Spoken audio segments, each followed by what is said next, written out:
It reminds me of like CrossFit.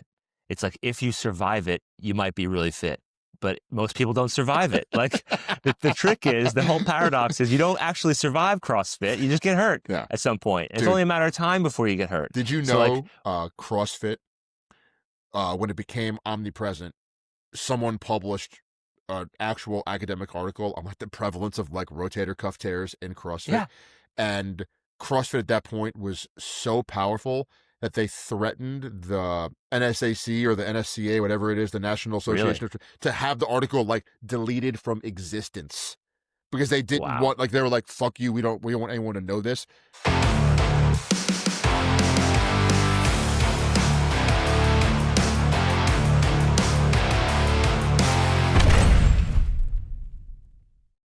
And we're back. Iron Road Podcast. Eric, you look so happy today. What's happening, buddy? Talk to me, man. Shut up. You know the deal. I spent the past hour and 10 minutes having technical difficulties. I had to drive to a CVS, interact with some mutant because all of the headphones, I needed a pair of headphones suddenly out of nowhere for my audio to work. And of course, because everyone steals everything in New York, you can't even get a pair of headphones off a rack at a CVS without someone coming and like demagnetizing. It's just like deodorant, razor blades, like all just basic stuff that I should be able to just grab off the shelf and just go fucking pay for it. Or I got to find some disgruntled employee who doesn't even want to be there. I don't blame them. Okay. And Sure. then, oh, hey, can you unlock? So there's like a line to get to the person with the demagnetizer. And then there's a line to pay. And it's just so irritating. Can we just stop stealing? Can we just not steal? And, Yeah. and you know, furthermore, like, they're like close to no longer making headphones that plug into shit anymore. Who is stealing these things? I would get stealing this nice pair of Bluetooth headphones. These are awesome. Noise canceling, great, whatever, awesome. I get it. But just stop it. Just stop it. I miss the days when I could just get deodorant without having to have like give a fucking retinal scan and a thumbprint. Okay, like I already know when I'm refilling my razor blades that I'm getting ripped off. Can you at least like give me less steps to getting ripped off? Just make the humiliation a little bit shorter, okay? As opposed to 15 minutes of staring at this pack of 6 razor blades that is going to require me reverse mortgaging my home. No thanks. No thanks. Sick of it. On the other hand, I did see a cool video. I agree, stealing should stop, but I did see a cool video of this guy who brought, because the anti-theft things are like plexiglass that slide once you demagnetize them, I guess, right? Or you have a key, a CVS employee has a key. So this guy brought like a blowtorch in and basically just melted the entire plexiglass row and then just gathered whatever he wanted and bounced. Pretty innovative, I'd say. I mean, to bring a blowtorch in to steal something, it's the first and only case I've ever heard that somebody's done that. So I thought it was country's out of control. Very dude. clever. This country is out of control. Well, I'm pissed too, buddy. I'm pissed too. I moved down to Florida about a year and a half ago. I moved down to see, my family more. I see my my in-laws more. They're great. But I also moved down for the weather. And today it's about 47 degrees and I am miserable. Good. I'm miserable. I want my 90 back. I want to boil. I want it sweltering, smoldering. I want it to be like a sauna at all times. As soon as I step out, I want wet, heavy heat year round. And this is really, I can't be outside without like a sweatshirt on now. And I hate it. I just hate it. So I'm a proud white man. My ancestors were forged in the cold wilderness of Poland and Germany. Okay. I'm not some poser who wants to suddenly pretend that I'm a tropical person. Okay. No, man. It was actually snowing here today. It's good for you. It was not sticking, obviously, but it was heavy flurries, we'll say. Some fairly heavy flurries this morning. Okay. And it was the first time I have an au pair who's from Colombia. First time she's ever seen snow. So kind of a weirdly magical day. Never ever seen snow in her life. And it was pretty cold this morning. It was like 32, which is kind of unusual for like at least recently, like this early in the year. So I'm hoping for a long, barren, cold, miserable, harsh winter. Well, my Okay. ancestors are from southern Italy. Okay, I have Yeah, Sicilian bunch of ancestry, so softies. Okay. With so low we're IQ. used to Yeah. hot climate. So I'm not a poser. All right, I'm not all German and Polish. I may be a fraction, but mostly Italian. So it's in my blood to gravitate towards tropical, hotter weather. But You guys yeah. peaked early. What have you done since Rome? I mean, come on now. Let's give me a break But here. Okay. what do you have to do since, after that, you can just hang your gloves up. Have you seen the Vatican?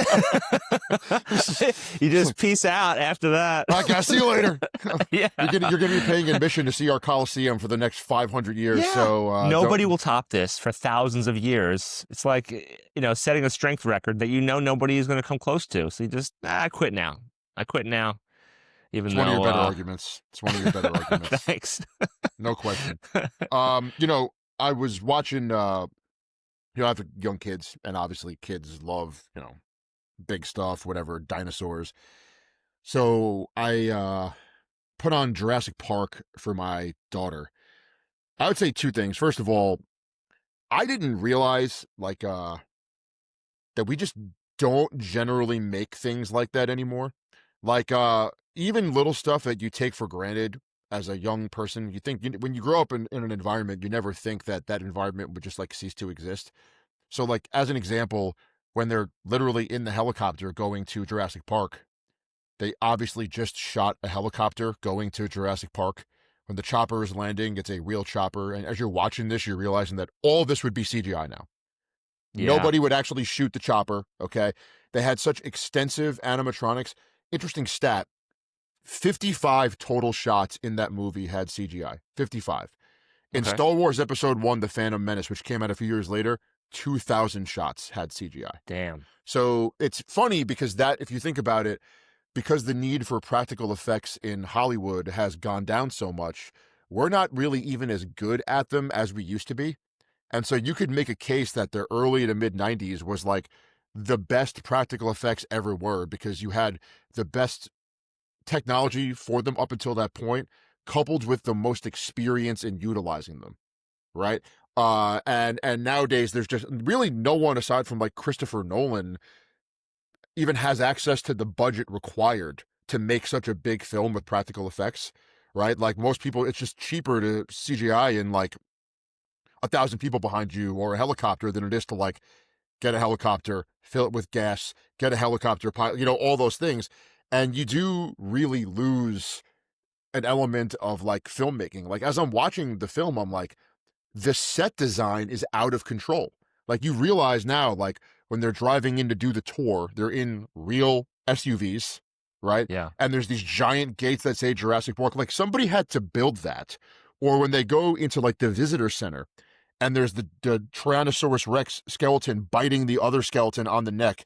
And no, people built that and they built it just for like 5 shots in a movie. Yeah. Like it's crazy to think about the amount of effort that went into some of those films just to make the storytelling like totally, not necessarily the storytelling, we'll say the experience totally flawless to where almost nothing pulls you out of it.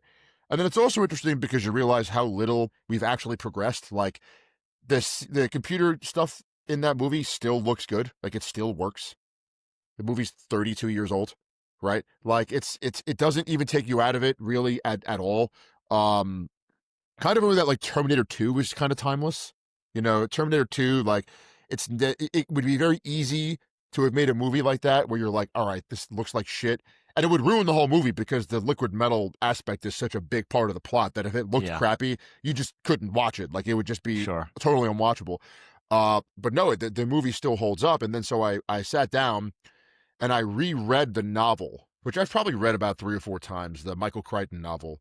And Michael Crichton, interestingly enough, is from Long Island. He went to Harvard and actually got a degree in computer.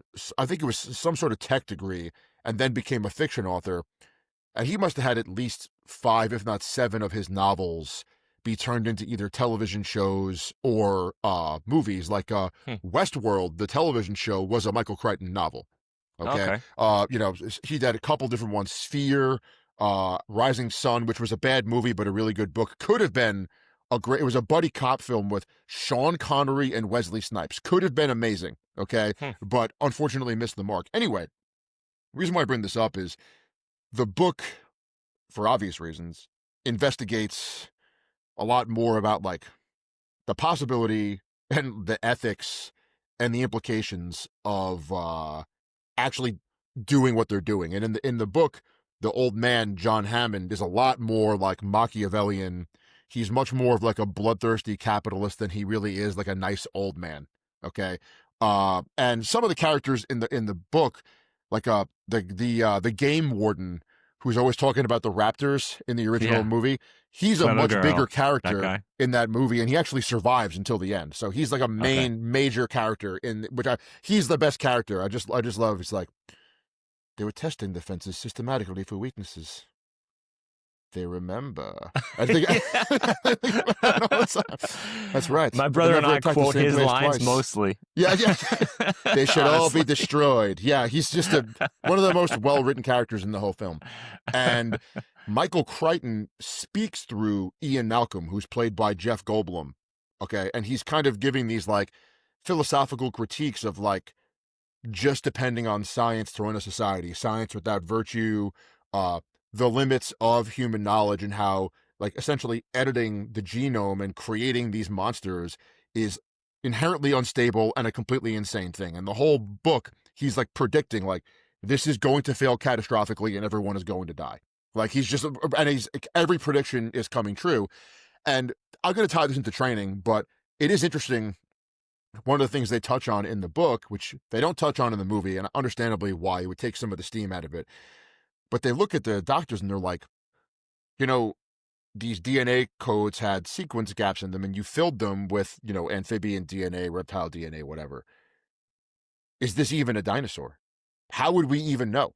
They've been extinct for 65 million years. Like, these are just abominations that you made, that we have. They're just literal monsters that you created that we actually have no idea what they are, what they do. And in the book, they talk about how, like, some of the animals are in the same pen start killing each other. Like the scene in Jurassic Park 3 where they go through like the pterodactyl aerial pen, that's in the book. It's in the first book. And in the book, they tried to build like a resort so that you would be like eating breakfast and a fucking pterodactyl would fly past you. But predictably, they're like savage beasts that are killing everything. And so they have them like penned up. They don't know, the project is like in mothballs. They just got these giant like terror lizards that fly through the air just living there, but they can't do anything about it. Just really like brazen stuff. And with the advent of like, more advanced peptides, people now talking about making like genetically edited babies. Like people are now trying to like, you could be like a black couple and like try to have like a kid that looks white with blonde hair and blue eyes, which is such a crazy thing. It makes you kind of realize like there are major limits to human understanding, and that our impulse, particularly like the European man's impulse to just like do something without actually thinking about the consequences of it. Like, hey, let's press this button and turn on the fucking, nuclear weapon and see what could kill us all. I don't know. Fuck it. You just hit the button. Like, there's gonna be like hell to pay for it at some point. And Ian Malcolm in the book is talking about the Industrial Revolution, and he's talking about how the book takes place in the late 80s. Talks about how even with all the innovations that have occurred in, let's say, like a dishwasher or vacuum cleaners, it still took the average woman the same amount of time to clean the house as it did in the 1930s. And that, in many respects, like ancient man or even like a pre-industrial man worked 20 hours a week and then had all this time to play with his kids or go build something. And now we have more technology and we're expected to work more than ever. And it's kind of like, what's the point then? Right. And then when we do have technology that works but that does work for someone, it effectively just takes their job and that person just can't work. So it's like, great. Now I, as a small business owner, can maybe keep more of the profits and deal with less people, but there are now people that have no jobs that could be increasingly a destabilizing part of society. But it got me thinking a lot about like how willy-nilly everyone is, myself included, with like steroid use. And you're like, you got these guys designing dinosaurs. And another part of the book that's interesting is the Asian guy in the film, his name is Dr. Wu, says to Hammond, let me redo the dinosaurs and edit them to make them like dumber, slower, and less dangerous. Because no one's ever seen one. Who cares? You know, like, It's true. it doesn't matter. And John Hammond is like, no, they're going to be real dinosaurs, which of course backfires. They wind up killing even more people in the book than they do in the movie. It's like a complete bloodbath. Okay, Okay. it's definitely not a book for kids. I'll tell you that much. Or a movie for kids for that matter. But It's it's right there. It's there's not that much blood.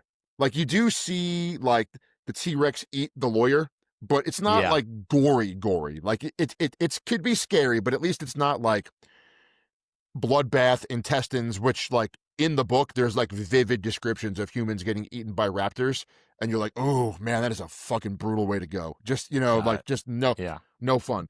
But you think about guys, oh, I want to get bigger, I want to get stronger, and you do crazy shit, and you do things to yourself that you have fundamentally like actually no understanding of what this could do to you, nor do you seemingly care as long as it accomplishes like the short-term goal, you know. Yeah. That's And fair. one of the things that Ian Malcolm says in the book, he says it in the movie too, but he's more extensive in the book, is like, here's the problem. Like if someone say gets a black belt in jiu-jitsu, so I'll use myself potentially as an example, but I think you understand where I'm going with this. They build a sense of responsibility with the deadliness of what they've been trained to do, right? They've been beaten up.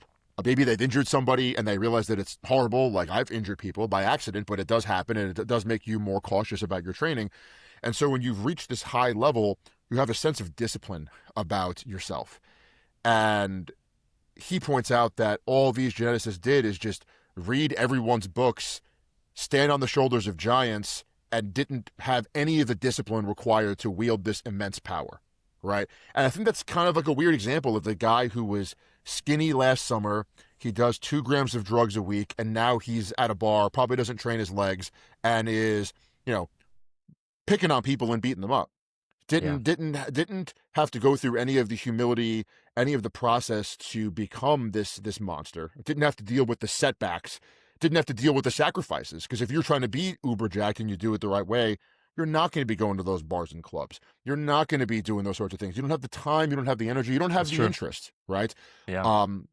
And there's a weird thing where if all you do is stand on the shoulders of giants, yes, you can reach great innovation, but you don't necessarily respect the power of exactly what it is that you're unleashing. And now that we're on this like precipice of like gene editing and like myostatin inhibiting drugs and so on and so forth, it's like, do we really understand what the fuck we're about to do to ourselves? Probably not. Yeah, Probably not. I mean, and some of it's cool, but and some of it can, I think, medical technology in general leaps forward immensely, especially as time goes forward. Like the last 5 years, the next 5 years, the 5 years after that, it's going to be pretty scary leaps in what they can do medically.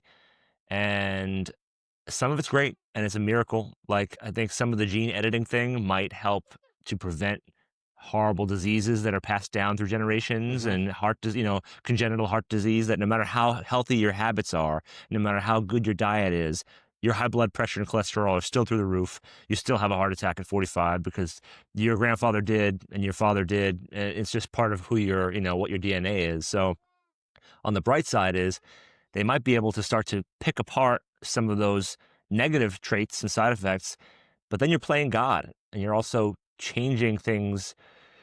Just because we can doesn't mean you should. So, like picking your kid's eye color, like you mentioned, the designer baby, picking a kid's hair color, just the part of the miracle is letting it be who it is and be what it is. And just however it comes out, it's supposed to be a blend of you and your wife. And that's That's amazing. it. It's perfect. That's it. So, I see there's some upsides in like, preventing, certain medical ailments and issues. But then again, maybe that's just how nature's supposed to be. Stop trying to control nature so much.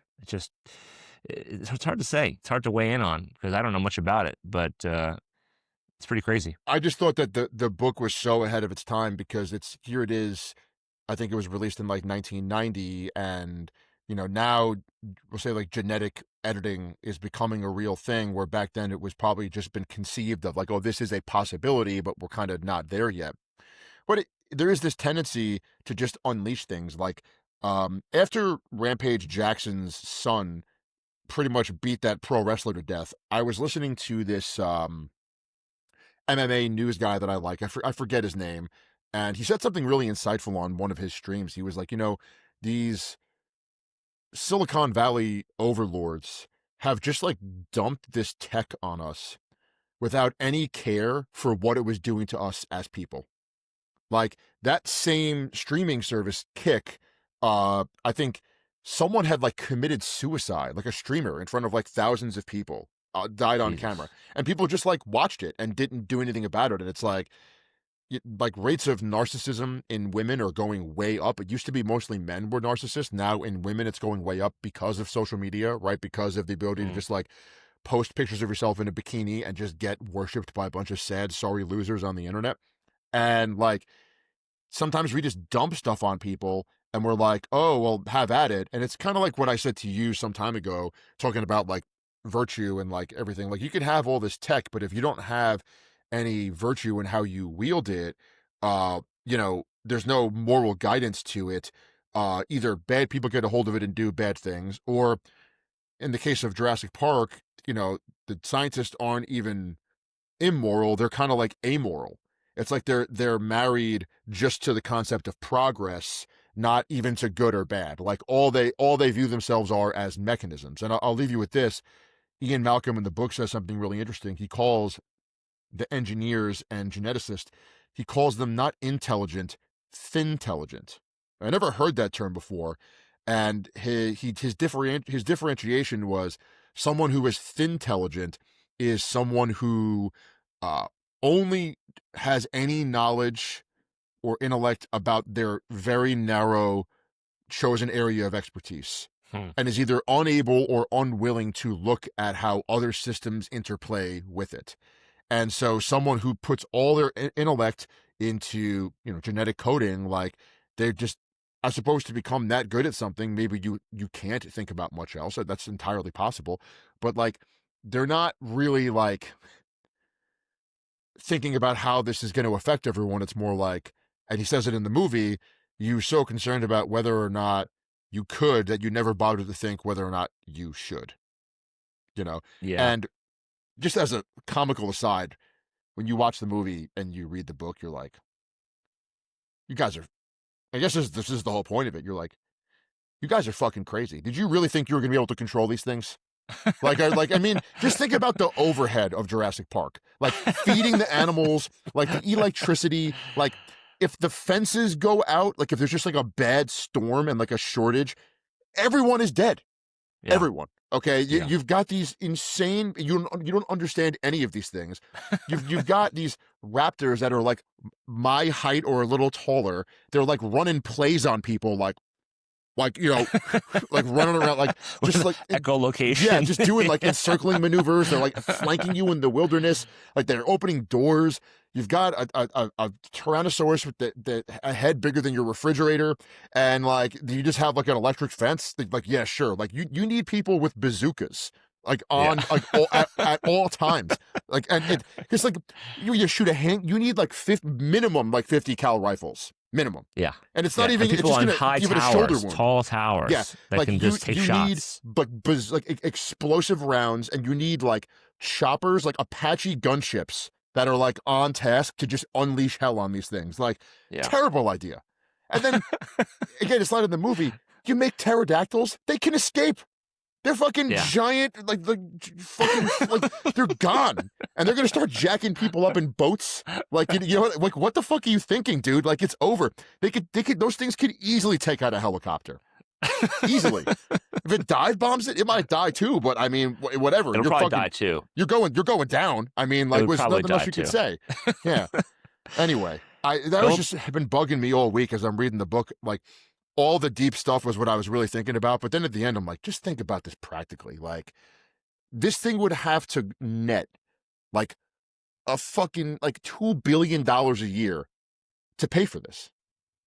Gross Yeah. $2 billion to pay Yeah. for it, not net. Like you need to bring in a preposterous amount of money just to keep the thing open.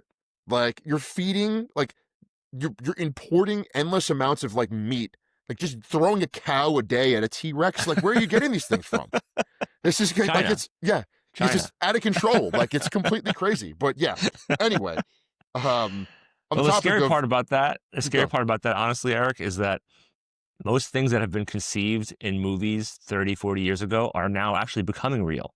So like self-driving cars, like that's actually pretty close to Total reality. And Recall. there's my cut. Yeah, well, yeah. Like a lot of these things, these innovations and, all this stuff is now just something we use normally. I am So looking forward to the day that you get picked up by a Johnny Cab from Total Recall and just freak out on it. Just like you pull the guy out from the front and just start driving it with the joystick.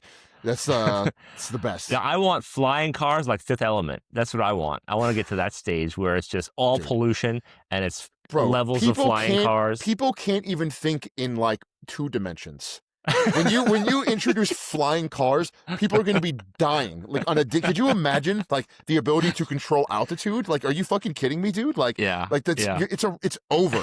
It's over. Like, think about what a small percentage of humans are actually like intellectually capable of like flying a plane safely. Okay, Yeah. it is nowhere near the amount of people that drive cars. And Nowhere near. sprinkle in a little road rage. Yeah, and yeah, you'll exactly. have Road rage in the a air. recipe for Dude, disaster. put me on trend in an airborne car, bro. Someone's dead, dude. I'm gonna dive bomb your car. I'd get above you and start like throwing eggs out my window. Like just start doing really twisted ball stuff. bearings. Yeah, just, yeah, exactly. It would be catastrophic. But yeah, as I'm watching it, I'm like, even from an economic perspective, like you buy an island, okay? You genetically design these things. You probably failed dozens of times. You probably had a T-Rex with an arm growing out of its head. You don't know what you're doing. Seriously, you have no idea what you're doing, okay? And then they're born. You don't know if they're poisonous, right? You don't think could bite you, you're dead. You have no idea, okay? Sure, you have no sure. idea at like what age they become dangerous to you. Like at what age does it actually look at you and it's like, I want to eat you and I'm going to eat you? Like you don't know that, okay? You don't know. It's such a crazy thing. And here's the thing. If someone could do it, they would totally do it even now. Like, sure, fuck it. Let's just make a dinosaur. Like, no way, dude. Even a saber-toothed tiger, keep that shit away from me. Keep it away. Yeah. Well, they clone regular animals. Don't they clone goats and things? And don't they clone actual animals now? Yes. Yes. Okay, so they probably could figure out how to recreate that if they had to with the DNA. But you said like they filled the gaps with reptile DNA. But then you hear mostly like the dinosaurs were kind of like birds as well. They were like with feathered. It was hard to tell since you only have the bones what they were actually made up of. If they were Yes. more reptilian or more bird or more, what they're composed of. It's pretty cool. And, okay, and now I just got to say this: if they were like birds, if they were just think about this, like if you ever look up like emus, ostriches, and a cassowary, you know what a cassowary is? No, It's never heard of that. It's like a similar size of an emu or an ostrich. It has these fucking claws on them, dude. Okay, like, and they're all ill-tempered. Like a cassowary will kill you. Like that, not without even like they are all nasty sons of bitches. Like there was famously the Australian Emu War, where like the Australian government like literally started mass killing emus because they were jacking up too many Australians. Like literally like they brought in the military to fuck up emus. Okay, and that's not a raptor.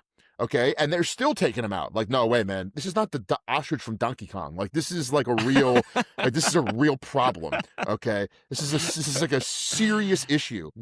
Like if you walked out in your yard and there was a cassowary in your yard, you'd have to shoot it. You're not going out there. It's Dude, that bad. Look up the claws on that thing. To the audience, like, look up a cassowary. I think it's Cassowary. Dude, it will kill you. Like there's just no way, dude. That thing kicks you, it's spilling your guts. Because it's not just blunt force Cassowary? trauma. All right, let's see. Cassowary, flightless bird. That's important. It looks pretty non-threatening, quite honestly. Let me see here. Gotta pull it up. Cassowaries.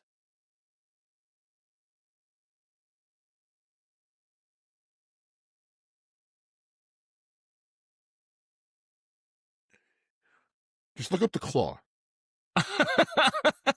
You're obsessed with this. It looks pretty non-threatening. I'm not gonna. I don't mean to shit on your whole story here, but here, let's pull it up. Ready? Dude, it looks like a dinosaur foot, dude. There we go. So this is what you're talking about? Yeah, but type in cassowary claw. Yeah, look at that thing. Fuck out of here, bro. No shot. No shot. Are you kidding me, dude? All right.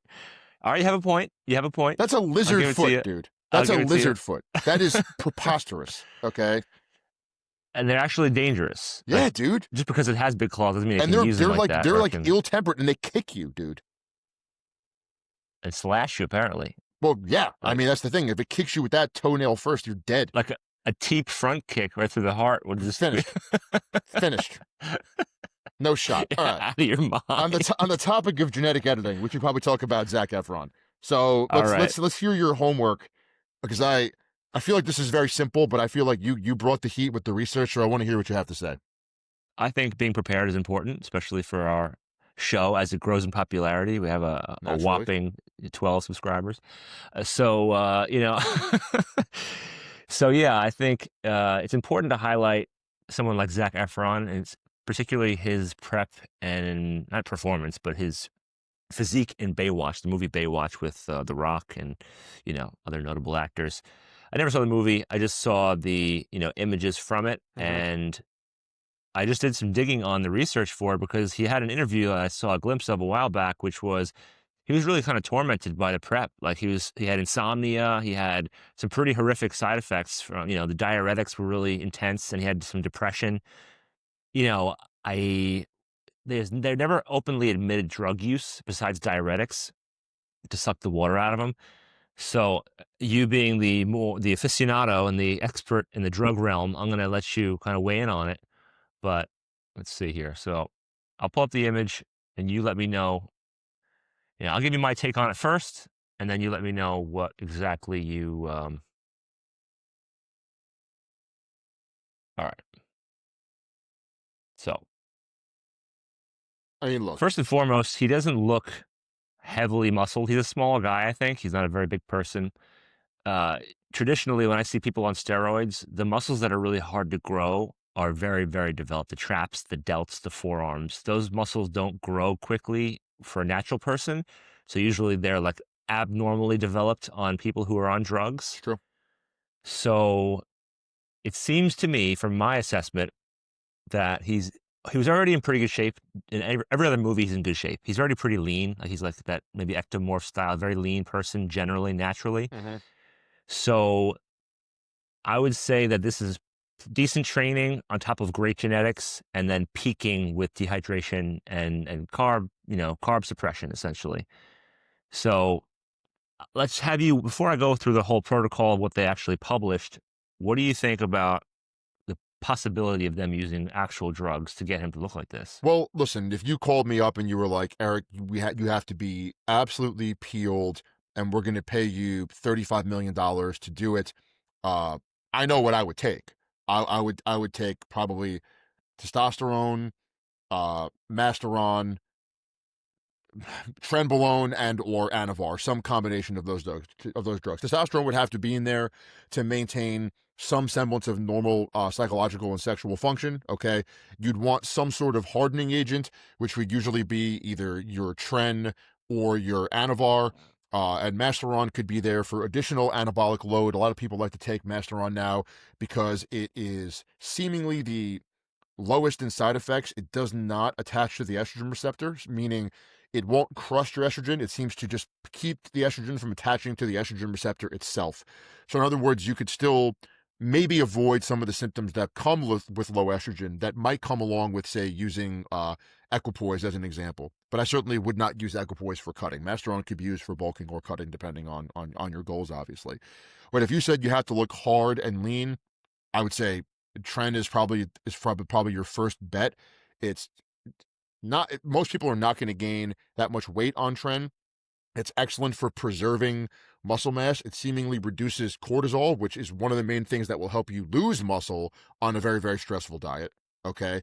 You won't gain that much weight overall. Again, relative to your body weight, like you might hold more glycogen. So, Okay. if you're 275 pounds, there's a lot more glycogen to hold than if you're a buck 75 or a buck 80. But this physique here absolutely could just be testosterone, anavar, and diuretics. I don't think it necessarily is tren. But his level of hardness to me suggests some degree of anabolic usage, no question about it. Now, when I hear of insomnia, there's really two things that come to mind. One is, extreme low carb dieting can absolutely affect your sleep. Most bodybuilders who are prepping for a show will tell you that they barely sleep. You're essentially starving yourself, and your body doesn't want you to sleep while you're starving because your blood sugar is low. It doesn't want you to die in your sleep. But trenbolone also famously crushes your sleep, right? How about Winstrol? So I've never really done drugs, obviously, but I heard years and years ago that Winstrol is the cutting drug. It's like it kind of sucks the water out of you and makes you leaner faster than Possible that he most. took Winstrol as well. Okay. However, Winstrol is definitely harsher on the liver than Anavar. Anavar is the least risky of at least present day oral steroids, and I think we're now moving in different direction with performance enhancing drugs. I don't think that there's going to be very many compounds coming out to replace the drugs that we have. There's just ones that are going to work through extra pathways. Okay. Uh, Winstrol also, like, I don't know how physical this role was, but Winstrol really sucks the water out of you. And I've had a lot of guys complain about joint issues while on Winstrol. I've heard of so many injuries, shoulder issues, knee problems, and everything because there's just less water in your joints. Where Anavar actually can improve collagen synthesis, so meaning it can actually make your joints healthier. It's part of the reason why it's given to people who are coming back from injury, right? It's Okay. very good for healing. The other thing with Winstrol, so you've got the oral aspect. It's a little bit more liver toxic. Now it is injectable, but the injectable is a water-based injectable. Most steroids are oil-based. Now I've never taken a water-based injectable for a couple different reasons. First of all, they have very short half-lives, meaning that injections would have to be very, very frequent. Now, I am a fan of microdosing your TRT, meaning taking a small dose every day. I think that's best, but I still wonder if the ester on Winstrol, if there even is an ester attached to it, if it's non-existent, you may be looking at having to pin it twice a day for stable blood levels. Now, you could still get results pinning it once a day, but a lot of times you're more likely to get infections. Again, this is what I've heard from water-based steroids, and the injections are also more painful. So, like, there have even been bodybuilding shows that famous guys have lost. I think even Jay Cutler spoke about this, where he took a shot of Winstrol and it made his leg blow up, and he lost the show Okay. because he lost all this definition in the leg because he had an infection, right? So Got if it. I were to be doing something physical on a Hollywood set and I was getting paid to have my shirt off for the vast majority of the movie, I probably would not want to do Winstrol because I wouldn't want to get hurt, and I wouldn't want to run the risk of having some sort of abscess, or like even if it's not an abscess, like sometimes if you inject a lot of oil or water into a muscle, you will physically see it underneath the skin. Interesting. Right. So Okay. like that's all stuff that you want to avoid for health purposes, and of course in this case for cosmetic purposes. So I would say obviously he took diuretics. There's no question about it. I would Yeah. say uh, he was also really he was in Iron Claw, right? I don't know. I'm not I think he sure. was. So he plays Okay. one of the Von Erich brothers in Iron Claw, and he was really jacked in that movie as well. I have no question in my mind that he used steroids. I mean, the Von Erichs were these physical specimens who all used PEDs. Okay. So like, there's no question in my mind. These like jacked up. I think they had German ancestry, even though Von Erich was not their real last name, and they were from Texas. So just genetic freaks, incredible. Okay. Just they, with the exception of one brother, all of them killed themselves, by the way. Oh, And that's that's sad. what the movie's about. It's like there's literally like 5 or 6 of them, and now there's one. Damn. So many of them killed themselves, in fact, that I'm laughing, but it's more like gallows humor, that they didn't even put one of the suicides in the movie because it would be too much. Usually it's the opposite. They jack something up for a movie, right? But in Yeah. Iron Claw, Yeah. they're like, all right, like we got, this is too much. Like the viewer is like literally like crying right now watching this. So I think he's obviously used steroids in the past. He probably gets doctor prescribed testosterone. This look is attainable with probably with TRT and diuretics if you're really dialed in. But if there's a lot of money on the line, I would say TRT, diuretic, and one additional anabolic, and that's likely Anavar or Trenbolone.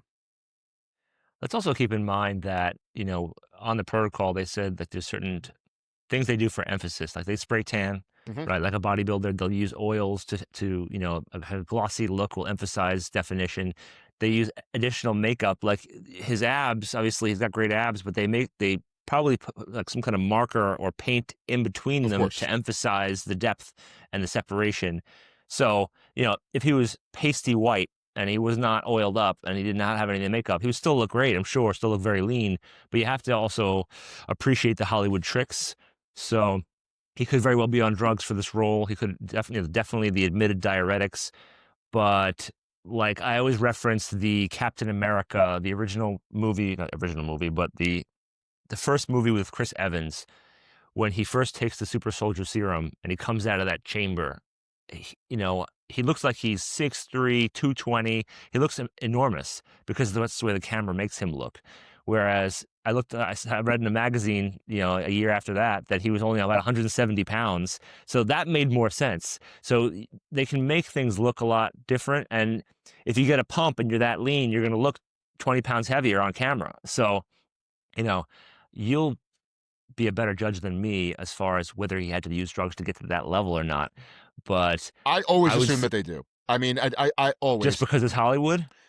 There's too much money on the line to fuck around. First of Okay. all, right? I think there's way Okay. too much money on the line, and you know, I always tell people, guys that love to train, they can't get out of their own head. I say that like Okay. not everyone loves to train. Some of these True. guys might just train for a movie. Yeah. You know what I mean? That's If you're fair. on set, again, I've never been on a movie set. I'm obviously not an actor, okay? Yeah. But, if you're shooting movies and it's a different role, maybe you can't look too big for that role, okay? Maybe you can't train. So like this look is Yeah. totally attainable naturally. But if he has to play a skinny twerp in another movie or he has to at Yeah. least look physically less imposing than the antagonist of the film or a fellow protagonist, he can't be too big. He can't lift. He can't come in looking like a freak. I mean, there's a reason That's why fair. Arnold Schwarzenegger, when he got into Hollywood, they originally told him you have to lose weight because who's going to cast you? You can't play a lot of Sure. roles looking like this, Yeah. right? So unless you get to a point where you're so famous that it doesn't matter, they'll literally write the script for you, which is at a certain point that's definitely where Arnold got. Okay, but Well, unless The you get to Rock. that point, yeah, exactly, The Rock. Okay, Like The Rock, even a jack guy, just get The Rock yeah, or Vin Diesel back when he was, muscular and not too fat. like The Rock plays the roles designed for The Rock. He has a monopoly on those roles in Hollywood. Okay, Yeah. but that's not necessarily true for everyone else. Like you ever see, like even in Meet the Parents, Robert De Niro in the pool scene is actually in good shape. That's Okay. obviously a dude who exercises. He was shredded Sure. in Taxi Driver. He did a lot of physical roles. That's But if right. Robert De Niro is 40 pounds of muscle heavier, does he get these serious dramatic roles? Probably not. Okay, right? Probably Probably not. not. And he's smart enough to know that. So there's definitely elements like limiting factors to training. I think for a lot of celebrities that you can't overlook, right? Like if there's just no question in my mind that the easiest path here is using the drugs. Okay. You have to Sure. attain the look. You have to be in shape on time. And you have also to be able to maintain it while you're shooting, right? Like I haven't seen Baywatch, but I would imagine that it's not like, say, Rocky, where you could show up and you could shoot the fight scene first and the training scenes first, and then do the rest of the movie with your shirt on. Okay. Fair If enough. you're shirtless Yeah. the whole movie, you have to maintain that look. And now you're being forced to do it with subpar sleep. Okay. Less time being able to dedicate to training. Okay. Which means that you may have to lean more on drugs and hormones to get that job done. And again, like with that much money on the line, who could blame him? I'm not saying that it makes the dude a bad person. I just think the shame of all of this is even he admitted that this was a miserable experience. And there are people that want to look like that all year round. Well, that's the point that I was going to make with this whole choosing him in general is that you see him in the movie, you see him on a magazine, and people, the untrained, the layman in the fitness industry, think that that's attainable. Like, oh yeah, he probably just eats chicken and broccoli and he looks like that. there's so much behind the scenes that go into looking like that for a day. Because I think the main scenes they filmed were only a couple of days. Then he kind of tapered back off the program. Mhm. But he looked like that for a day. Hollywood chooses people who look like him, who are, first of all, genetic freaks to begin with. Like, I can get to 2% body fat and my abs wouldn't look like that. And I could train him for a year. Mm. Some people just don't have the genetics to look like that because this is how his body's made and how he's built. And then he maximizes it through protocol, training, drugs, etc.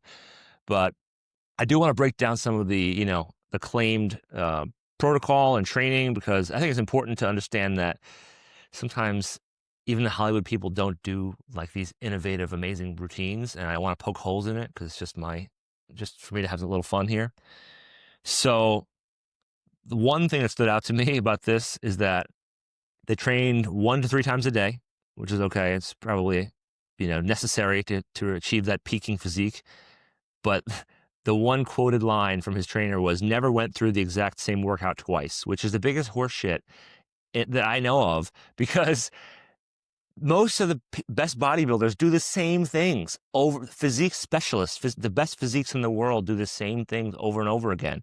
And I don't think this movie was made back in that muscle confusion P90X era where you couldn't do the same workout twice. But either way, at any point in time, that wasn't a real thing. That was never effective to the point because it was variety, it was effective. It was effective because it was very intense and frequent. That's the bottom line. So the never going through the same workout twice tricks people, and it discourages people because you think you need variety that you really don't. And that's just kind of bugged me when I read through this. But some of it's pretty straightforward, right? Supersets and circuits. Well, real All quick, right, Ian, before you get into the rest of this, I just want to say, yeah, it's an important thing to touch on, because you need time to learn the exercise and become coordinated before you can load it aggressively.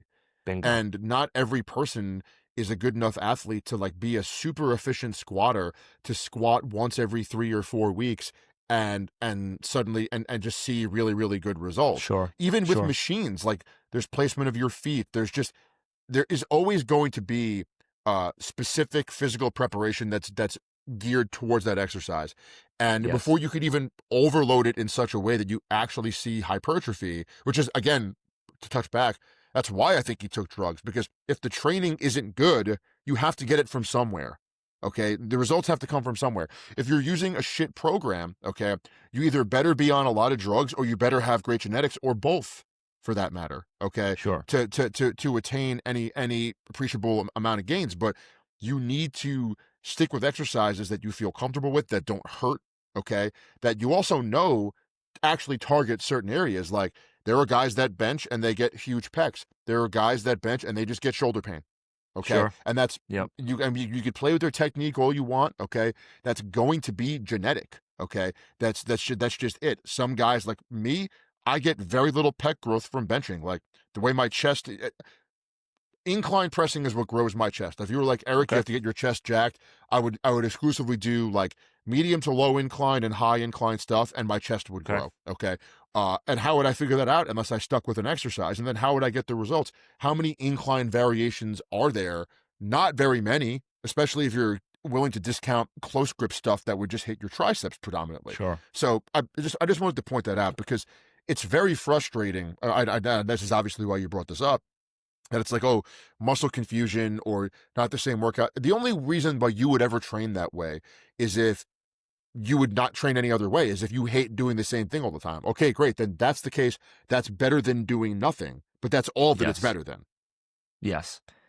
Yeah, I think it's really important, especially what you mentioned, because people in general, they get bored with exercise because they expect exercise to be entertainment.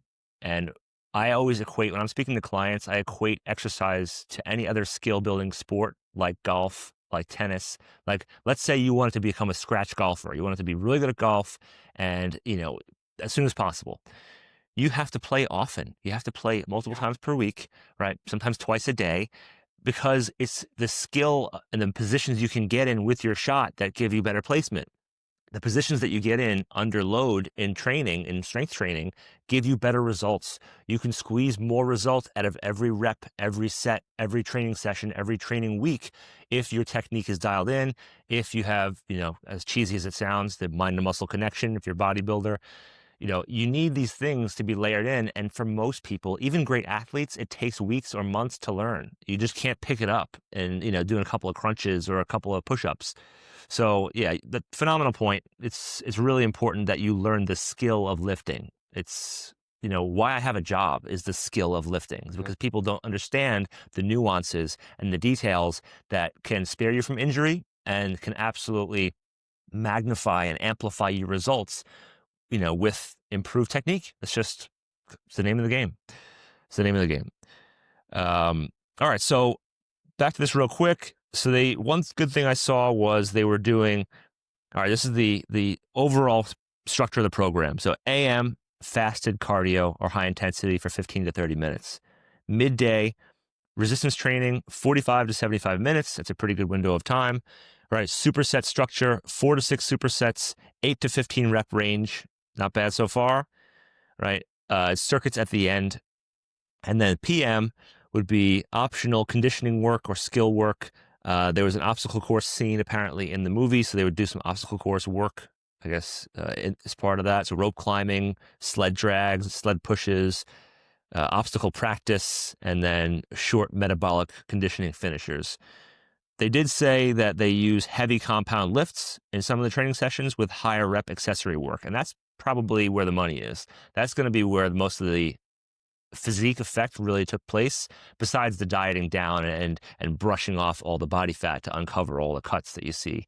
But for the most part, I pulled some nuggets from this where I actually agree with it, but a lot of it's just fluff and just Hollywood nonsense, in my opinion. There are a lot of people that are cash cows, be it athletes or celebrities, that get surrounded by complete idiots, and they succeed in spite of those idiots and not necessarily because of it. I don't want to name names here. I'll tell you off camera, but there was a very famous fighter who got involved with a nutritionist who was really, really stupid and was giving him some really, really bad nutrition advice. And this particular guy came into a fight looking noticeably worse than he ever had, and lost his fight in a devastating fashion. And, I think some would argue he was actually never the same after that fight. Wow. Now, it's tough to say, okay, is it just because of that? I don't know, but it doesn't help is my point. And when you have a lot of money, and you don't know something, that's the thing. If you're a fighter, you're not a strength and conditioning expert. You might be. There's a chance you know how to lift higher than maybe an actor. Okay, Sure. if you're an actor, the trainer who's training you is not necessarily getting to you because he's a great trainer. He's getting to you because he's in someone's network. Okay, Fair. and so that person gets referred, and then they work with Zac Efron, and then all of a sudden, that studio or that agent has you on speed dial for the next person that has to get in shape, and the next person that has to get in shape, and before you know it, you've worked with Zac Efron, Hugh Jackman, whatever, just names of people that would have looked good in movies. And that's a lot of times how these people develop a career. And when you have people that have to look a certain way in order to make a lot of money, they're going to train harder and be more consistent than someone who doesn't. And so Yes. the point you raised about it's literally just like consistency, effort, and eating the right foods. That's even if we factor out the drugs, that's how you look like this. Okay, it's more that than, like we said, the stupid no exercise the same day thing. It's just such nonsense. Yeah. I couldn't imagine taking someone and having them do 4 sets of 8 to 15 on a deadlift if they haven't deadlifted ever, or they're not Yeah. technically, they're going to get injured, or they're going to have to go so light that they're just not going to be able to get the stimulus, right? So the only way you Precisely. could probably safely do something like that would be if you just used machines. And again, I still think you need time to get used to using the machine correctly. Every machine is different in terms of the strength curve of the machine, range of motion, where you have to set it up, where your sticking point's going to be, and so on. And it still takes time. So it Yeah. is definitely very frustrating that people learn such bad information, then they don't get the results, but they don't realize that he probably wasn't coming in from being out of shape. Again, if he was just skinny before this, that's actually not a bad base to achieve this look if you're going to just take drugs. Okay, Yeah. Fair enough. you know what I Okay. mean. Or if he was, you know, 10 pounds heavier but had a good base of muscle, but it was mostly fat. Okay, still not a bad base at all. Probably even a better base to wind up looking like this. But there's just when you hear, oh, he trained for 4 weeks and 4 months and got into shape for this movie, and Yeah. you've never trained before. I think we need to be realistic here. That's just not going to happen for you. Yes. Agreed. Yeah, and like I said before, he's been in other roles and he's been in shape in most of his life, for most of his life. So it's not like he was coming from zero muscle, frail looking, So for him, it probably wasn't that far off to get to this level because he's always been in shape for most of his roles. And they always sneak in a shirtless scene with him in most of his roles because he's in good shape. That's just, what you do with those people, like Brad Pitt back in his heyday. But yeah, I mean, I just think it's important to make people understand that this is not a walking around year round, I eat pizza on the weekends look. This is a very extreme look, very dehydrated, miserable. He's not a happy person right now. You can probably even see it in his face. Yeah. He's not happy. He's not having fun. They do this for the job. They do this for the look, like bodybuilders, and they probably binge afterwards. And that's what he said in one of the articles. He binge ate after this role was over or this shot requirement was over because you're so mentally fatigued from the dieting more so than the training that you have a breaking point. There's a breaking point. And it's also like if you're getting in shape for a bodybuilding show, which is more extreme than this, at the very least, if you're a high level bodybuilder, you're not doing anything else. You're not required to go shoot an action scene. You're not Sure. required to be on It's set true. for 8, 12, 16 hours a day, right? Like you, Yep. you just, you do your training, you probably go home and stare at the wall, with an empty stare on your face because you're so fucking depleted. You know what I mean? Probably Yes. hide yourself from the rest of the world because you feel like shit. Your hormones are messed up. Your health is not good. Okay, you ever take a look at and some guys are cool and they post this type of stuff. They'll post like blood work pre-contest versus blood work off-season, and their blood work Yeah. pre-contest is a disaster, and you should expect it to be. There's no other way Sure. to look at it. So That's like fair. this is a tough thing for a guy to get super shredded and then have to go in and do stuff. That's why when you look at like someone like Stallone, uh, who's like, yeah, not only was he that shredded, he's shooting these substantial action scenes or these long fight sequences. It's very challenging, and he's probably a miserable prick because in some of those films he's directing the film. He's Yes. it's not just Yeah. like he sits in a chair and then he's directing the other scenes while also probably barely conscious because of all the calorie depletion. So it's very challenging. And usually, and this is more true of natural trainees, Ian, but it's definitely, I think, true of people on gear. Like your best performance as a human is probably going to come in that 8 to 12 body fat percentage. I think, if you in terms of like Yep. cognitive function, athletic performance, ability to recover, just like general mental health outside of the gym, it seems to me that like that's generally seems to be the sweet spot for most athletes, is that 8 to 12% area. Um, Maybe you I'd can say even 15, maybe up to 15 15. for it's again depending on the sport, depending on what you're looking to do. Fair. Yeah. I think for martial artists in particular, I've seen guys who are on low dose testosterone or low dose gear be like sub 8% and still be okay. But these are very active people. They're probably Sure. they're probably exercising 3 hours a day. Maybe their diet is dialed in. Again, they're on steroids. The And hormones help. yes, but they're functional at that. They're not totally miserable, but they are doing a lot of work to maintain it, Yeah. right? It's just unrealistic, and unless you've tried to look like this, you don't understand how many sacrifices you likely have to make, in order to do it. And again, some of our bodybuilders will look at this and be like, whatever, this isn't that impressive. But yeah, if you're a legitimate competitive bodybuilder, your mental fortitude and your experience with diet and training is so far above the average person that you really almost have lost sight of what it's like to be a normal person who's trying to get shredded. Okay. Yeah. A normal person who wants to look like this, it's going to be kind of a jarring experience. And it's going to be even more jarring when they realize that they were lied to and that nobody looks like this all year long. And if they do, they're probably not that healthy. Or they may drop dead, like those influencers who have been dropping dead left and right, is that they just push the drugs so hard and their diet so hard because they're on camera daily that they will drop dead, and people have been. But, this physique reminds me more of like a men's physique, like that class of bodybuilding where Yes. they wear board shorts, they don't really train their legs, but they're very, they have usually bigger arms than Zach has here.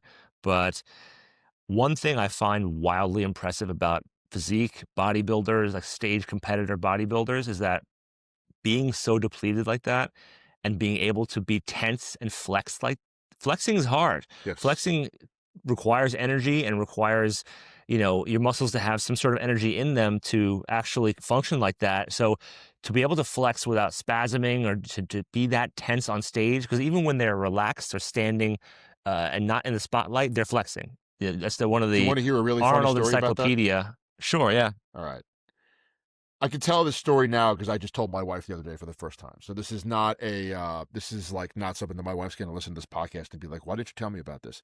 Okay. So when I was in high school, I've always been very thin and pretty lean, pretty much my entire life, with the exception of when I was like powerlifting and I was dirty bulking a lot, which I'm upset that I even did, to be honest with you. But nevertheless, that was the thought process at the time. And so I started lifting weights when I was 15, and I didn't really figure out like how much you had to eat to get big.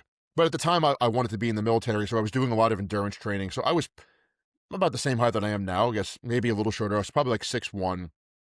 I probably weighed like $185, but I was very, very lean. And so my senior year of high school, I went to a private Catholic school. There was a class. It was like a drawing from life class. Right, these people that wanted to go to art school were looking for like people to draw, and I didn't know anything about this. Both of these classes were, I mean, exclusively girls were in these classes, and there was one dude who I think later turned out to be gay. So it was there was no like heterosexual men in this class. So you're a young kid, and it's awkward trying to meet girls, and so they send around all these girls like, hey, do you want to be a model for this class? Like, because they asked you what periods you had free, and if they matched up with their class, they're like, hey, do you want to be a model for this class? So some girl that I had a crush on comes up and asks me, and I'm like, yeah, sure, no problem. Now, at the school, I was like the president of my high school. Like, everyone knew who I was. It's not to brag, but it was a big school. I had to give speeches all the time. So it was like people kind of knew who I was. So I show up to this class, and the teacher hands me a Speedo. He's like, go in the closet, take your clothes off, put this thing on, come back out here. I'm like, what? He's like, yeah, what do you think this was? Like, go put the Speedo on and get out here. These people are going to draw you. I'm thinking I'm just going to wear my clothes, like my school uniform, and I'm just going to be Yeah. like holding some pose. And it's like, no, we're drawing like anatomy. And I'm like, oh no. Like, I'm so like, you're a high school kid, you know what I mean?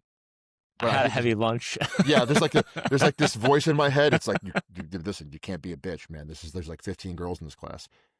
So I'm like, all right, man, whatever. So I go in, I throw the like Speedo little shorts on, and they pushed all of these art tables together to form like a platform. So now you're elevated like 4 or 5 feet above everyone. And like they're like, this is the pose you're gonna hold. And they would show, and I would sit there and they'd be like, we want as much definition as possible. So you need to be tense. So part of the Damn. story is like flexing. So I would sit there, and they had about 3 or 4 other guys that were doing it, and they either weren't lean or they would move too much during the poses. So for me, like, I was lean. I wasn't muscular, but I was just a lean, skinny kid. And through sheer like fear of embarrassment and wanting to not do a bad job, I just refused to move. So it got to the point where I had a monopoly on all of these posing sessions. And they would pay you like $15 an hour. Like, they would give you money. So you're in It's high not school, enough. you're It's like, not enough. it's like $30 a day in high school, though. That's not bad if you're not working. You're going to be I in school. guess. You're going to be in school anyway. There's this like turbo inflation. So you walk, you're doing this 4 or 5 days a week. It's not bet you go get some pizza with your friends or Sure. buy a video game, whatever it is that you want to do. So I'm like, fine. So I'm doing this every day for months. Okay. And they have like a back to school night type function. And my mom comes to school and that they decorate the whole school and every department is like, setting everything up. So my mom walks in and she's like looking at all of these paintings and it's just essentially naked paintings of her high school son are just all over the walls of the school, like just everywhere. Me in all these poses, I'm like laying on my side, like really weird shit, I'm all over. And she's like, that looks like my son. And the head of the department's like, oh, well, if your son's Eric Prush, that's him. We've been drawing him all year. And my mom comes home and she's like, there's like naked pictures of you all over that school. And I'm like, yeah, I didn't tell you, but like, some girl asked me, I had a crush on her. I said yes. They paid me money. I kept doing it. And I did it, the whole school year, And it was pretty hard. Like some of the poses, they were like set up almost like cushions and you would like lay down. Some of them I would just straight up fall asleep. Like, cause it was Really? because it was just like very comfortable and it was easier to fall asleep. Others, like the first time I did it, I remember I almost broke my ankle because like my leg fell asleep and I went to like jump off the platform and I almost like killed myself. So that you'd be done. Like you're like shaking your arms and legs out, like trying to get circulation back. You're not moving for minimum 45 minutes, usually, and sometimes over 60, depending on the length of the class. So my school had like a rotating schedule and every now and again they would have like a 60-minute period. So it was, 45 to 60 minutes of not moving. And it was fucking challenging, man. And I'd be up, Yeah. I'd be like cramping, like my abs Sounds would like it. cramp and everything. So when people talk about like flexing on stage for the entire time, even when you're in the background, dude, Yeah. that shit's not easy. And keep in mind, I was skinny. It's a lot more metabolically inexpensive for me to do that than a bodybuilder. And keep in mind, I'm not dehydrated. I'm not depleted. Exactly. I'm Depleted. just Sure. working out all the time, playing sports with my friends, and I was eating, pretty clean. My family was never a junk food family. So, we Yeah. always had healthy stuff and I was eating more protein and I was lifting and I was running and all this other stuff. But it was pretty challenging now. And I'll just never forget the moment of walking in and I'm like, all right, let's do this. And they're like, they just hand me this puny pair of shorts. And he's like, go get in the storage closet, get changed, come back out here. And I'm like, what? And like all the girls are like looking at you and you're just like, oh man, like, but listen, I got used to it, like I got used to it pretty quickly. They would set up and it was all through the winter, so like they eventually set up these like heat lamps so I wouldn't freeze to death because it was pretty chilly. You would get cold in there, you know what I mean? Even if it's like 60 degrees, like you're pretty much naked, you know what I mean? So they Yeah. would like shine these heat lamps on me. I wish I could get a hold of one of those portraits. I think it would just be hilarious because some of those girls, they went to art school and there's no doubt that I was in their portfolio. Like, I'm sure. there's sure. no Yeah. doubt in my mind that they were like someone submitted like a essentially a naked portrait of me to like get into some art school somewhere. You know what I mean? So it absolutely kills me, but it was hilarious. If it was like totally naked, first of all, look, school never would have allowed that, but Of course. I don't think I could have done it. I think I would have been like, this is absurd. Like, there's just no way. Yeah. Especially at that point in my life. But it was a weird experience. It's a great story. Like, I'm definitely glad Yeah. I'm glad that I did it. It's one of those things that you do and it gives you an appreciation. And honestly, some of those girls were good, dude. Like some of them, I would look at the picture like that doesn't even look like a human. Other people, I'd be like, that's actually really good. Like, that's really good. Some of them I look like a fucking something from at Independence Day, and then other ones, I'm like, that is clearly me. And to the point of where like they would hang them up to dry. And my core class where they took attendance every day was in the same room that they did the painting. And Okay. people were like, is that you? Like, it was noticeably me. Like some of them, the good ones, right? That's you, sir. Like that is you up on that wall. But I'll just never forget my mom being like, what the hell is going on? What am I paying for? Like, you're like a nude model for like a Catholic school? And I was like, yep, kinda. Yeah. I mean, I'm surprised it actually was allowed in Catholic schools for you to be in a Speedo. That seems like because the uniforms are very conservative. They're very, you're covered up. I You're mean, look, usually in dude, like you long go to the sleeves Vatican, and like you pointed out, there's naked sculptures, you know, but and It's so fair. like none of it was like erotic, none of it was like It's art. was That's the gray pornographic. area. It was literally like it was actually art, and Yeah. they were never putting me in poses that were like sexual or like humiliating or something. Like they had units. It Sure, would be sure. like, this week we're focusing on drawing legs or something, right? You know what I mean? So you might be in a standing pose emphasizing your legs. Like this Okay. week we're going to emphasize like torso, or like Yeah. we're going to teach you how to draw from different angles. So that's why you'd have to lay down. Like maybe as an artist you're used to drawing like vertically, okay, but that's obviously a different skill set, I would imagine, than drawing something with horizontal lines, Fair. right? Yeah. So like I there wouldn't was know. like different poses that would emphasize different muscles or different positions. It was definitely an interesting experience. Like I definitely would not have done it if they told me I was supposed to be shirtless from the beginning, like 0% chance. And there's almost no question in my mind that the teacher told them to leave that out. Yeah. If some girl Yeah. who's like a cheerleader comes up to you and you're like a skinny kid, they're like, "Hey, do you want to get like almost pretty much butt ass naked for me?" Like, no way would you do You'd that. never Yeah. say yes, Yeah. ever. Yeah. So like Yeah. they like left it out, and then they kind of had it like, "Well, if we're drawing from life, like, what did you think it was going to be?" I'm just like, "Fuck you!" Like, like I know, you know what I mean? Like Yeah. I'm watching football with my friends when I go home. Like Yeah. I don't do this type of shit. Like, what are you talking about? But it was absolutely hilarious, and I totally get, like, again, like maintaining isometric tension is challenging. It's challenging if you're 6'1", 185, fully hydrated, eating all your meals and being super active. It's even more challenging, but it's actually miserable. It was miserable for me. It's super miserable if you're dehydrated, depleted, and because of both of those things, by the way, you can't sleep. Yeah. So, you know, Yeah. like it's a different Makes level, everything man. worse. It's a different Makes level. everything worse. Yeah. Yeah. I have a short story about that, the being tense all the time thing. So when I was a teenager, like most people with my interests, I read the Arnold Encyclopedia, the bodybuilding encyclopedia. Are you familiar with that? Of Have you course, ever I have it gone through somewhere it? in my house. It's Yeah. probably over here Yeah. somewhere. Yeah. Yeah. So in going through it, you know, looking at all the exercises and reading his concepts and his take on it all.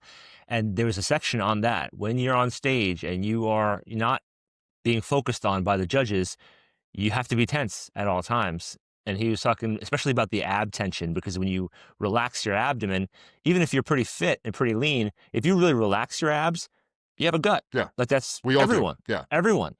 So what most people don't realize that, but I started practicing from then on and just keeping my abs tense all the time. At school, in the car, wherever I was, I would keep my abs tense.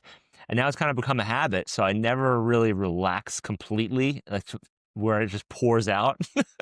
So, but most people don't realize that trick. Oh, if I take my shirt off at the pool or whatever, I'm in decent shape, but I'm also tense. And that's just a habit that I built.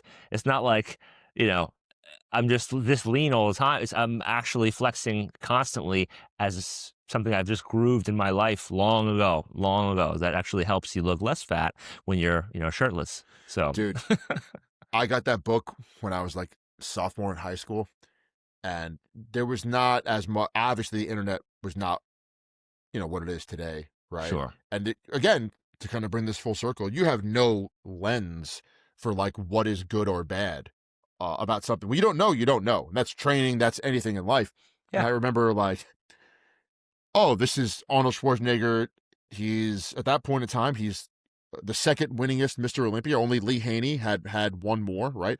Ronnie Coleman, I think, had not yet won his 8th Olympia, right? So Okay. this is like during Ronnie's reign, and you look at like Muscle and Fitness, and you're like, well, I don't want to look like Jay Cutler, so I'm going to do Arnold's routine, because in your mind it's like, well, if I do their routine, I'm just going to look just like them. That's Yeah. how people think. Yeah. And I remember doing his routine, and I'm just like, I'm going, and it was the summer.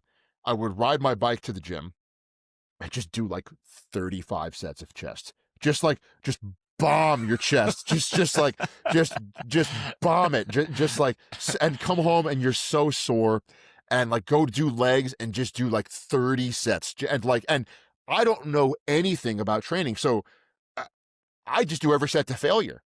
Yeah. Because I thought that's what you're supposed to do. Like that was always like, you go until you can't do it anymore. That to me is like when I watch Rocky, like that's what Rocky does. He's not like, oh, I got Yeah. one in the tank. Like, no, when he's pressing, What's your RPE? yeah, when he's pressing, his wife and the black trainer Duke and Paulie in the fucking, wagon or whatever. Like, he's not. That to me, that is what training looks like. And Yeah. needless to say, I did not grow. Just brutal. I probably had the best work capacity of anyone on Long Island. Just like go in, ride my bike to the gym. It's like, 2 miles to the gym, right? Do 35 sets of chest and back, and then ride my bike home. Probably eat like 2,000 calories a day, not gain a pound. First of all, how do you get through chest and back together? You freak. Like weren't you so tortured mentally by that you never wanted to train again? I'm surprised it's you had really the training funny we say history that. You got to. It's really, really funny that you say that, because like I think it really hurt me in my training career, because my initial exposure to lifting was so insane in terms of the volume, and that to me was just normal. It was like, I'm supposed to leave here feeling like I've been shot and stabbed and like beaten with a stick. And like the guys that aren't leaving the gym feeling that way are getting like better results than me. And I'm like, well, this makes no sense. Like, I'm willing to die in this gym. Why I could literally, I'm ready to die right now. And like, I never got any results. And for sure, like I had a lot of time, a lot of problems, I should say, a tough time letting go of that when I actually started taking training more seriously, because it always left me thinking, did I do enough? Did I do enough? Okay. Because That's initially it was like, no, Arnold Schwarzenegger said that you have to do like 4 sets of flat bench, 4 sets of dumbbells, 4 sets of incline, 4 sets of decline, 4 sets of pec deck, 4 sets of dumbbell flies. And you look back at that and you're like, unless it's like, there's like 6 reps in reserve for every single one of these things, like, there's no way you're recovering, bro. There's no fucking way. It's not possible. It's not possible. And that's, keep in mind, I was only training once a day. In the book, he's doing split AM PM workouts. Yeah. So it's like, this is insane. Where were the overuse injuries? Where were they never shine a light on that. I tried to do a routine once where I did chest in the morning and triceps in the evening, and my elbows were screwed. Dude, I was toast. I had tendonitis immediately. And I wasn't even going that hard. So. I tried to squat every day when that was the craze, because we had a training partner, our buddy Chris, who did do it, and his squat went through the roof. Okay. Now, granted, he was like an iron worker, so his body was probably already numb. Like, he probably didn't even know what was causing what pain on his body. It was just like, I am in pain. There's just my blanket like existence. Like, I hurt, and that's it. And I remember I tried it, and I did it for like a month, and my squat's like going nowhere. And then you read about, it came out of, it was popularized by this American lifting coach, Olympic lifting coach, John Broz, B-R-O-Z, great name. And, Bros. And he was like, and his gym was called Average Bros, which is pretty funny, by the way. Just phenomenal. And he was like, yeah, in order to get great results with this, you have to be, he literally called it the dark times. You have to be willing to go through the dark times. And which is just like, your squat goes backwards, your knees hurt. I don't have great mobility, so obviously it's probably murdering my shoulders and everything.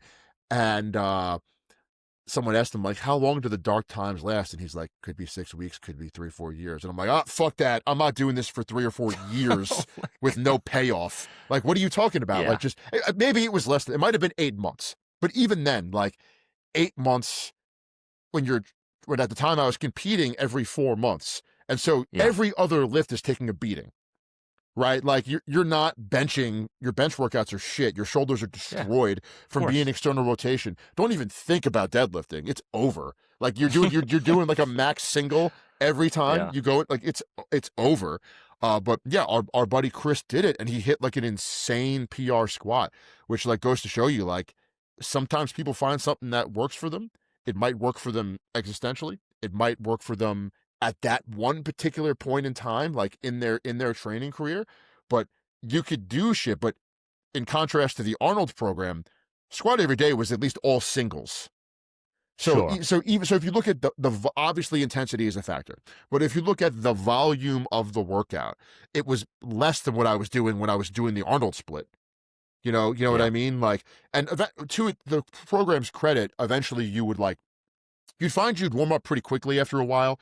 So like it wasn't like I was taking quarter jumps. It's like, plate 2-3, 365, 405, and I would like do a single at 500 out the door. And if I felt good, I would do more. If I felt shitty, I would do less, and that was kind of generally like my pro. And it was fun to kind of have to go in it. I enjoyed doing it, but it got to be a drag when I'm like going to the gym every day to do it. Like if I had a rack in my garage, that might have been something that was more suitable to do. Just go down there, squat for 15 minutes, and then get out. But people do crazy stuff. Sometimes it works, sometimes it doesn't. I'll leave you with this, and I think Ian raised a great point. This is probably all I have for today. This whole system came out of the Bulgarian Olympic lifting system. So famously, the Bulgarians, they trained like 3 times a day, and they maxed out every session. And these maxed outs were either front squats, like power cleans, hang cleans, cleans from blocks, snatches, any variation of either an Olympic lift or a builder lift, a front squat or a back squat, right? And like, listen, the Bulgarians were able to compete with much bigger countries and win. They won a lot of gold medals. But what they don't tell you is all of those guys wound up in wheelchairs. All of them. Yeah. Okay. They were destroyed when they were done training. B, it was the main sport for an entire country. So they had all of the human capital of the country going into this sport. Okay. Yeah. It wasn't like you're getting B tier athletes and you have to make them compete against A tier athletes and you have to really think about this. It was more like, if you survive this, you win a gold medal. And if you can't survive it, we don't even want to have anything to do with you. Got okay. it. Very different than you get a hold of someone and you're like, I could find some way to get every little bit out of them and maybe get them into the Olympics. Right? Like that's different than like, I take the nation's best athletes, I push their recovery to the absolute maximum. I know they're going to be crippled by the time they're 30. And back then, Olympic lifting careers are already shorter than powerlifting careers because speed is the first attribute that goes, right? You could, if you're healthy, you could hit PR totals until you're 50, if you're healthy. Okay. Yeah. Eminently possible. In powerlifting. Yes. In powerlifting. Olympic lifting, 28 was considered old. So think about how badly you have to fuck yourself up to be mangled for life at a sport you couldn't do after you were 30. Yeah. It's so you don't get explosive. hit in. You don't even get hit. And you're getting hit, but in a different way. Yeah, it's true. Every time you rebound at the bottom of that deep squat with your elbows in this position, like it's so harsh. It's like gymnastics. It's so harsh. It's so explosive, and the impact. There is impact there. They're jumping when they hang clean and when they clean. They're actually absorbing a lot more force than people want to realize. Whereas powerlifting, it's down and up. Down and up, and there's not a lot of rebounding force for the most part, because especially in powerlifting, there's pauses, bench press wise, and it's a very harsh sport. I will one last point on the squat every day method. It reminds me of like CrossFit.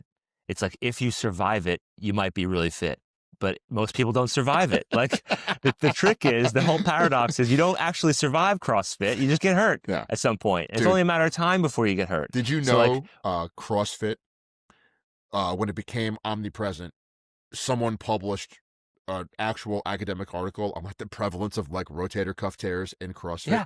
And CrossFit at that point was so powerful that they threatened the NSAC or the NSCA, whatever it is, the National Association, to have the article like deleted from existence because they didn't want, like, they were like, fuck you. We don't want anyone to know this. Dude, I personally know doctors, one of whom is I one of the few that I trust with my body, that had the foresight to open his practice in like a broom closet in a CrossFit because he knew people would get injured. They could just go right to him. Just endless lead flow. Genius. Yeah, just literally put a table and like a MacBook Pro in a fucking in a broom closet in a CrossFit, and the second someone tears their rotator cuff, go right to the doctor. Okay, because you know it's going to happen. Okay, 1,000%. No one, especially beginners getting into lifting, is robust enough to survive that. Yeah, no one. And the skill level required. You want to think about bench press being hard to learn. Olympic clean and jerk or snatch for that matter, so hard, incredibly technical. Yeah, you have to be wildly coordinated, very strong and stable in those joints. There's so much room for error. Most people can't get their arms over their head. Not only that, go run a mile. and do 50 burpees and then hang clean. Like what? Those movements, the Olympic movements, the clean and the snatch, are meant to be done as a 1 rep maximum effort when you're fresh and you are sharp and you're rested, not after you're huffing and puffing and you're completely exhausted. CrossFit had that wonderful ability to hurt people because they just plan poorly, right? They just put the hardest things at the end. It's like years ago, they used to have the swim at the end of the triathlon, and so many people drown, they put it at the beginning. Like, you figure shit out and you stop hurting people, but CrossFit never got that. And, I think one of the most famous the swim quotes at from the end is the worst. I didn't know that. That's Dude. the worst idea I've ever heard. Like, you just ran, especially if it's an Ironman, like you just ran a marathon and they're like, yeah, go swim. You're going to die. Like, there's not even a question about half it. the crew drown. We should probably reverse that in hindsight. You ever see that stand-up comedy? Jerry Seinfeld, he did after the show ended, he did a stand-up special for HBO called I'm Telling You for the Last Time. And it was a collection of all of the bits that had been on like the beginning of Seinfeld episodes. And it was like all of his best material. And he does a bit about the Olympics. And he talks about the luge. And he's like, the luge is the only sport that someone could be competing in it against their will and they'd still have the same result. It's just a human being hanging on for dear life. Just strap someone down. And it's like world record. But to your point about that, he's like, I love these sports that have no connection. So he's like, the biathlon in Winter Olympics, it's like you ski for like insane amount of miles and then shoot a gun. He's like, and there's Summer Olympics they should have swimming and then just drown a guy. Like at the end of the lane, you just drown someone, and whoever can swim it and then drown the person the fastest like wins the gold medal. It's like it's the same thing with the triathlon. It's like, let's put the most technical event, which by the way is like the only one you could die in. Like the other ones, you have to have a heart attack. Like you have to, but you would probably like pass out from heat exhaustion. If you have proper medical staff there, you could resuscitate them. Like, and by the time you realize they're missing, they're already dead. Like you got a guy you got a guy with a clipboard. You know what I mean? He's sitting there. He's like, all right, there's the Giacomo. All right, did Prush go in the water? Well, he didn't come out. He's not. The race is over. Like they just find you're just floating, and you like, and dude, you put yourself in the perspective of like when you're in competition mode. I hate to say it, like I'd let you drown. Like if I'm sending, I wouldn't pay attention. If I'm in that water, like I'm not paying attention to some. There's no way, and I'd push you under. Oh, that's cold. That's cold, bro. Well, in all fairness, if you're in the triathlon, you're getting kicked in the head anyway by half the people who are in front of you. So that's part of it. Dude, it's just so funny because like it's just it obviously makes so much sense that it's just so like preposterously dangerous to do it that way. And again, also you think about swimming, you're in a lane, but if you throw someone in the ocean, okay, which granted you're more buoyant in the ocean than you are in a freshwater pool, okay, but you have to deal with tides, but there's also people right on top of you. Like you're getting kicked, you're getting punched, you're getting people. It's brutal. Yeah, it's like a mosh pit. Yeah. Oh my God. Because you're all starting at the same time, so you're all starting and you're all trying to get ahead, and you have to push body people to get through. Dude, I would be interested in a triathlon if we take out the tri and if it was just biking and running. I actually would train for that. I think that would be like fun, but at this point in my life, I just don't want to take the time to learn swimming technique, so I just won't do it. But like biking and running, like if there was like a legitimate event, I would actually consider training for that. Like I think that actually could be fun. But you could probably find that. It probably exists. I guess, but you're probably a pussy, right? Like the rest of the triathletes are like, you bitch, like you're not going to swim. Well, like I would, I'm not going to do the joke event. You know what I mean? Like, come on, but it's like bench press only in powerlifting. Yeah, it's like you go just to bench. Unless you're breaking an all-time world record, get out of here. Yeah. Get the fuck out of here. Yeah. Like push pull. Push pull is even worse. Like at that point, just do deadlift only. Yeah. Yeah, that's the only manly version of that. Just do deadlift only. Abbreviated and if you're pulling, the only time I ever saw someone do deadlift only, and I was like, all right, you're not a bitch. was I saw a guy like annihilate like 805. He Wow. did that, and I get it. If an 800-pound deadlift was on my bucket list, I would do that. I would Oh still yeah, want to do it in a definitely. full meet. And that is what Yeah. makes. I'll close out with this. That's what makes Andy Bolton one of the most underrated lifters of all time. Was he did pull 1,000, I think, in a full meet. Was it really? Yeah, like so Wow. that's he did it deadlift only, but then I think he did it again in a full meet. And that's in an equipped meet where he was a 1,200-pound squatter. You could say what you want about the depth, but the stress on the spine Sure. he's built to deadlift, which means he's not really built to squat. Usually those two things are, kind of not always Yeah. together. But yeah, I mean, pulling it, that's what makes Colton and John Hack so impressive, right? Like pulling Yes. all-time world record numbers if you were a single lift expert, particularly in the deadlift. If you were a single lift expert and you're showing up and doing it last, like you deadlift Yeah. last, dude, that's crazy. That's crazy. Outrageous. Yeah. Outrageous. Well, listen, dude, this was a fantastic episode. I was miserable Yeah. 90 minutes ago. Now I'm less likely to kill somebody. So this I is brought you phenomenal. back to life. You did. You're welcome. You're the man, Ian. Audience, this was great. We're gonna get a lot of clips out of this one. I'm gonna start posting like crazy. Yeah. You guys have a great one. This is the Iron Road signing off. Take care, guys.